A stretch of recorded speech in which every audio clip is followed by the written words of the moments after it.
Assalamualaikum warahmatullahi wabarakatuh. Halo teman-teman semua. Beberapa waktu ini kita pasti sudah tidak asing lagi dengan kemunculan wajah tokoh-tokoh politik kita di baliho, spanduk, ataupun reklame yang ada di pinggir jalan. Beberapa nama-nama pejabat penting di negara ini seperti ada anggota DPR, menteri, dan juga ada beberapa petinggi partai menghiasi perempatan dan pertigaan di jalanan.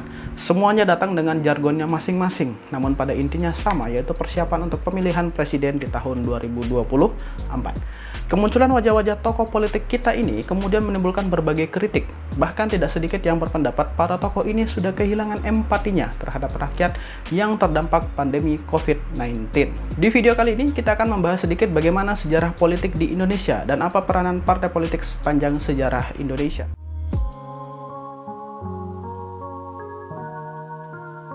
Partai politik yang paling pertama dibentuk di Indonesia adalah Indis Party atau biasa juga disingkat dengan nama IP. Didirikan pada tanggal 25 Desember 1912 oleh 3 serangkai, yaitu Douwes Dekker, Ki Hajar Dewantara, dan Dr. Tjipto Mangunkusumo.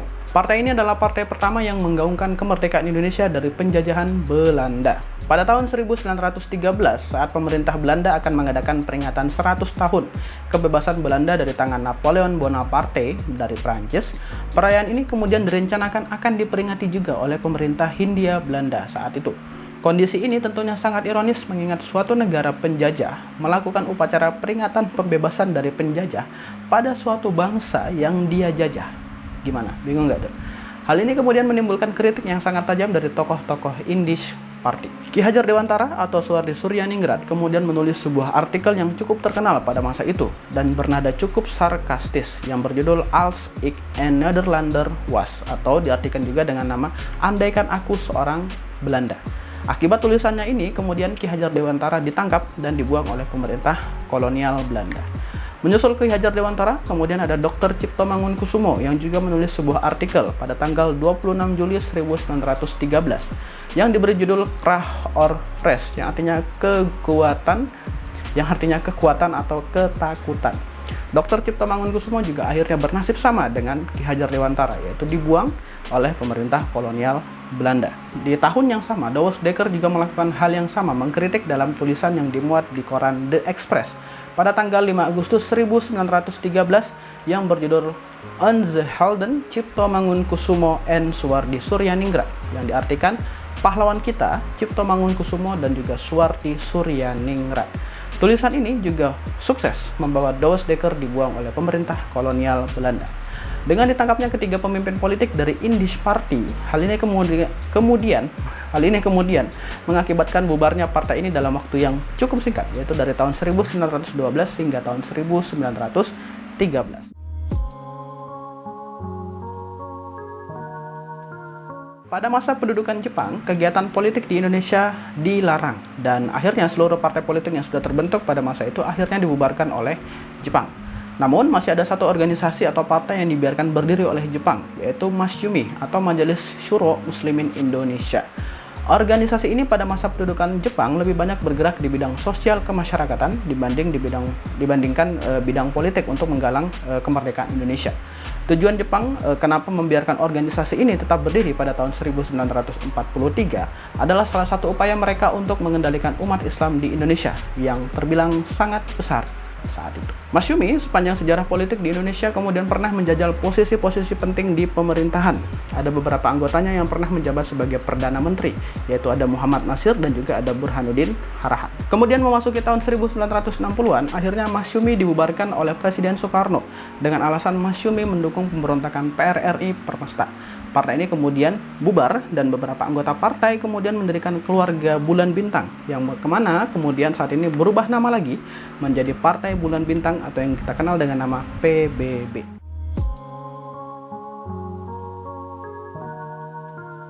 Pasca proklamasi kemerdekaan Indonesia pada tanggal 17 Agustus 1945, pada mulanya hanya ada satu partai politik yang diakui, yaitu PNI atau Partai Nasional Indonesia. Sistem satu partai ini kemudian direvisi dan diperbaharui hingga kemudian terbuka kesempatan yang cukup besar untuk partai-partai politik bermunculan di Indonesia ya, melalui Maklumat 10 yang diumumkan oleh Bung Hatta pada tanggal 3 November 1945 menjadi tonggak awal tumbuhnya partai politik pasca kemerdekaan. Untuk mempermudah, pada bagian ini kita akan membagi menjadi 3 masa, yaitu masa Orde Lama, Orde Baru, hingga nanti ada masa reformasi. Pada pemilu 1955 ada muncul 4 partai politik yang cukup besar, yaitu ada Masyumi tadi, ada PNI, kemudian ada NU, dan juga ada PKI. Pada tahun 1950 sampai 1959 sering juga disebut sebagai masa kejayaan partai politik di Indonesia, karena partai politik memainkan peranan yang sangat penting dalam kehidupan bernegara kita melalui sistem parlementer atau demokrasi parlementer ya. Namun, sistem banyak partai atau multi partai yang sangat banyak ini tidak dapat berjalan dengan baik. Kenapa? Partai politik tidak dapat melaksanakan fungsinya dengan baik, sehingga kabinet kemudian jatuh bangun dan tidak dapat melaksanakan program kerjanya. Ya, bahkan ada kabinet yang hanya berlangsung selama 1 atau 2 tahun saja.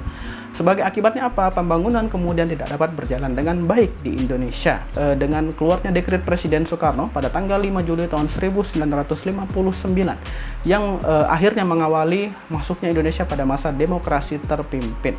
Pasca memasuki demokrasi terpimpin hingga akhir jabatan Presiden Soekarno, peranan partai politik mulai dikurangi dan lebih banyak menonjolkan peranan Presiden sebagai pemimpin tertinggi Republik Indonesia saat itu. Memasuki masa yang baru saat Presiden Soekarno akhirnya turun dari jabatannya dan digantikan oleh Presiden Soeharto. Masa ini kemudian kita kenal dengan nama masa Orde Baru. Memasuki masa Orde Baru, pemerintahan Presiden Soeharto, peranan partai politik mulai muncul kembali. Partai-partai dapat bergerak lebih leluasa dibandingkan pada masa demokrasi terpimpin. Namun, pada masa ini juga muncul organisasi kekuatan politik baru, yaitu Golongan Karya atau Golkar, yang nantinya akan menjadi kendaraan politik dari Presiden Soeharto dalam mempertahankan kekuasaannya di pemerintahan kurang lebih selama 32 tahun.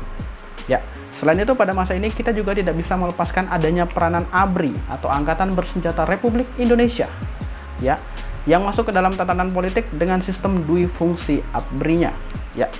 Pada pemilu umum tahun 1971, Golkar muncul sebagai pemenang partai, diikuti oleh 3 partai politik yang cukup besar saat itu. Ada NU, ada Parmusi atau Persatuan Muslim Indonesia, serta ada PNI. 2 tahun berikutnya, pada tahun 1973, terjadi penyederhanaan terhadap partai melalui sistem fusi partai politik. Ada 4 partai politik Islam yang digabungkan menjadi 1 partai, ada NU, Parmusi, Partai Syarikat Islam Indonesia atau PSI, dan juga ada PERTI, Persatuan Tarbiyah Islamiyah, yang bergabung menjadi Partai Persatuan Pembangunan atau sekarang kita kenal dengan nama P3 ya. 5 partai lain, ada Partai Nasionalis PNI, dan juga ada Partai Non-Islam, ada Partai Kristen Indonesia, ada Partai Katolik, ada Partai Mubra, dan juga ada Partai IPKI, Ikatan Pendukung Kemerdekaan Indonesia, bergabung menjadi 1 partai, yaitu Partai Demokrasi Indonesia, ya, atau PDI ya. Di sini harus kita bedakan PDI yang ada pada tahun 1973 dengan PDI yang ada saat ini cukup berbeda, walaupun sebenarnya akarnya cukup sama ya, yaitu Partai Demokrasi Indonesia. Kemudian pada tahun 1977, pemilu tahun 1977 hanya terdapat 3 organisasi kekuatan politik di Indonesia ya. Tadi ada Golkar, kemudian ada P3 dan juga ada PDI. Sistem ini kemudian berlangsung hingga pada pemilu tahun 1997 dan baru berakhir ketika masa Orde Baru berakhir saat Presiden Soeharto mengundurkan diri dari jabatan presiden pada tanggal 21 Mei 1998. Setelah gelombang reformasi terjadi di Indonesia yang ditandai dengan tumbangnya rezim Soeharto, maka pemilu dengan sistem multi partai kembali terjadi di Indonesia. Sebelumnya ya multi partai sih, walaupun cuma dari 3 partai. Tapi pada tahun 2004, pemilu 2004, partai-partai kemudian bermunculan dengan sangat banyak saat itu. Presiden Susilo Bambang Yudhoyono, Presiden Indonesia yang ke-6 atau SBY ya, dengan partainya Partai Demokrat, berhasil memenangkan pemilu presiden pertama di mana presiden dipilih langsung oleh rakyat. Setelah sebelumnya 5 presiden sebelumnya dipilih oleh MPR. Presiden SBY juga kembali berhasil memenangkan pemilu pada tahun 2009 hingga akhirnya baru digantikan di tahun 2014 oleh presiden kita saat ini, yaitu Presiden Joko Widodo dari Partai PDIP.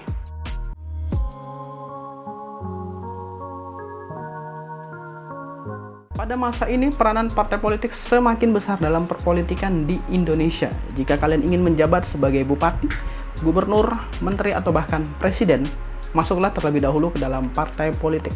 Apalagi jika partai tersebut adalah partai penguasa, bisa dijamin jalan Anda akan terbuka sedikit lebih lebar dibanding orang-orang yang tidak menggunakan partai politik. Oke teman-teman, seperti itulah peranan partai politik dalam perkembangan sejarah politik di Indonesia. Ada banyak sekali bagian yang tidak saya ceritakan di video kali ini, seperti perkembangan politik di masa parlementer yang penuh dengan pergantian kabinet dan juga partai politik. Namun pada intinya di video ini saya ingin sedikit menjelaskan bahwa politik, terutama partai politik, sebenarnya berangkat dari partai yang penuh dengan semangat perjuangan demi kepentingan rakyat dan kemerdekaan pada masa kolonial, hingga kemudian berubah menjadi partai saat ini yang haus kekuasaan dan mengemis suara rakyat pada saat pemilu. Dan pada akhirnya pemandangan-pemandangan wajah-wajah tokoh politik yang menghiasi pertigaan dan perempatan jalan berharap untuk dikenal sudah menjadi pemandangan yang cukup umum dan lumrah bagi kita rakyat biasa ini. Oke, terima kasih. Saya Renaldi.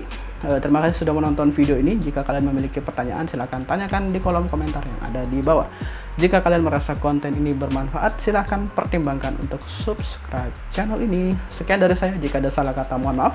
Saya akhiri. Assalamualaikum warahmatullahi wabarakatuh. Viva Historia.